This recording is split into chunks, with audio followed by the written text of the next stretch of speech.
Hello everyone, welcome to a Haas of Props product review. I'm Buddy and today I'm going to talk about this product called Wonderflex. Wonderflex is a thermoplastic similar to Worbla, but Wonderflex remains more flexible. One side is smooth and the other side has a support mesh, but either side can be used as the exterior of an object. I have used Wonderflex for various theatrical shows in the past, but the most recent was a production of Macbeth where the director wanted the three witches to play multiple roles. He requested character masks for each, so we cast the actors' faces and I built the masks on these castings. Wonderflex is so pliable it can pick up such subtle details as you can see with this image of the Wonderflex on the face cast. From this point, the mask shapes were cut with scissors and X-Acto blades, and then painted with acrylic. We also used it to create dagger frogs which needed to match the other leather costume pieces, and to create a medieval-inspired crown for Macbeth.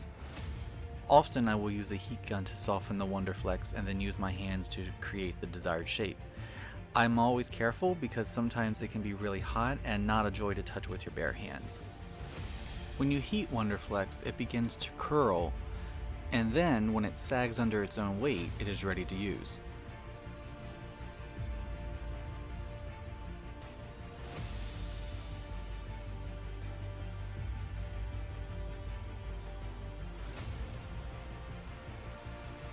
It easily sticks to itself, which can be helpful when attaching multiple pieces.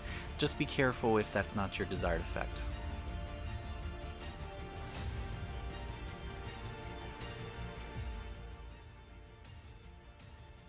I provided a link to the manufacturer's website, but you can also purchase from other vendors. It comes in various sizes and the prices match accordingly, but I believe the price would be fair for the product. I never throw away any scraps because even the smallest piece can be used for something, and there have been situations where I need a very small piece that I can easily pull just from something that was cut off of something else. Check out this video on my channel to see how Wonderflex can be used for prop making, whether it's cosplay or even theatrical. If you are enjoying these videos, be sure to give them a thumbs up and subscribe. And remember, if you are building any of my builds or using any of my templates, feel free and tag me at Haas of Props on Instagram and Twitter because I would really like to see your fantastic work. Thank you for watching, and I'll see you next time.